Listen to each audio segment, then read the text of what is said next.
Hello అన్నయ్య గారు, కొంచెం ఈ నెలలో ఇబ్బంది అయ్యి కట్టలేకపోయానండి.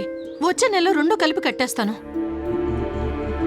రే బాలాజీ, అమ్మా, నీ ఉద్యోగ ప్రయత్నాలు ఎక్కడి దాకా వచ్చాయిరా? ఎవరి దగ్గరికి వెళ్ళి పని అడిగినా మినిమం ఎక్స్పీరియన్స్ కావాలంటున్నారు. పోనీ ఏదైనా పార్ట్ టైం జాబ్ అన్నా చెయ్యొచ్చు కదా.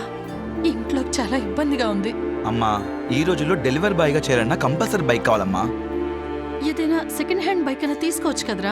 సెకండ్ హ్యాండ్ బైక్ అది కొనాలంటే మినిమం 25,000 కావాలి. ఎక్కడున్నా డబ్బులు? ఒక పంచే, ఇదిగో ఈ దుద్దులు తీసుకెళ్ళి అమ్మేసి బైక్ తీసుకో. వద్దమ్మా, నాన్న గుర్తుకొని ఇవి ఒకటే, వాటిని నమ్మలేను.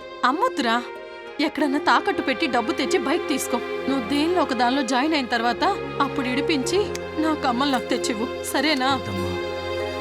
సరే.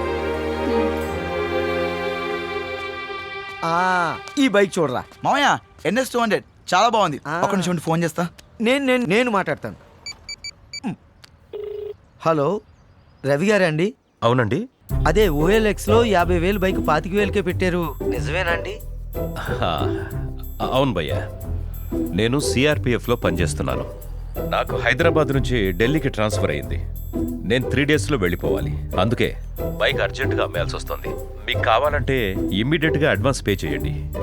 బైక్ కోసం నంబర్ ఆఫ్ కాల్స్ వస్తున్నాయి. భయ్యా కావాలి భయ్యా, ఇప్పుడే డెలివరీ చేస్తారా? ఇప్పుడు కొంచెం నేను బిజీగా ఉన్నాను భయ్యా.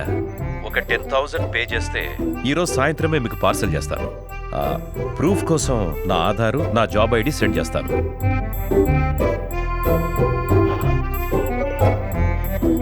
Aadhaar card, job ID proof పంపించాడు రా, జెన్యూన్ పర్సన్ లా ఉన్నాడు.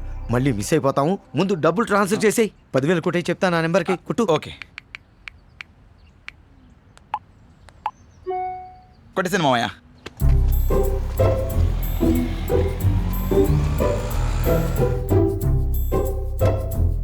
భయ్యా, సార్ రవి గారు, మాది CRPF కాబట్టి మా బండి CRPF క్యాంటీన్ నుంచి బయటికి రావాలంటే దానికి 5,000 పే చేయాలి. సరే సార్, ఓకే సార్. మనకు బండి కావాలి, ఎలాగో డబ్బులు పే చేయాలి కదా. ఇంకో 5,000 కదా, కొట్టే.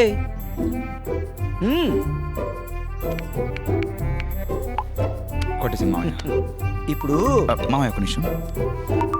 మామయ్య బైక్ అతను మాట్లాడు. సార్, నేను ఇప్పుడే బండి పార్సల్ చేయించాను. 2 రోజుల్లో మీరు ఇచ్చిన అడ్రస్కి వచ్చేస్తుంది. డెలివరీ అక్నాలెడ్జ్మెంట్ వాట్సాప్ చేస్తాను. ఇమ్మీడియట్గా బ్యాలెన్స్ అమౌంట్ సెండ్ చేయండి. Okay sir, thank you sir. మామయ్య బైక్ పార్సల్ చేశారంట. ఇది రెసిప్ట్ కూడా పంపించారు. ఆ మిగిలిన బ్యాలెన్స్ కూడా కొట్టేమన్నారు. అమ్మయ్యా,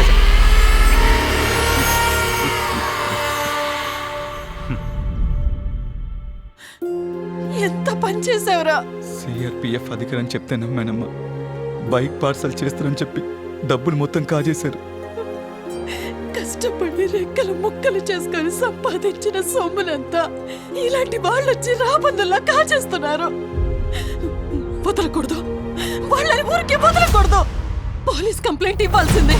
రే బాలాజీ, పదరా పోలీస్ స్టేషన్కి, కంప్లైంట్ ఇద్దారా.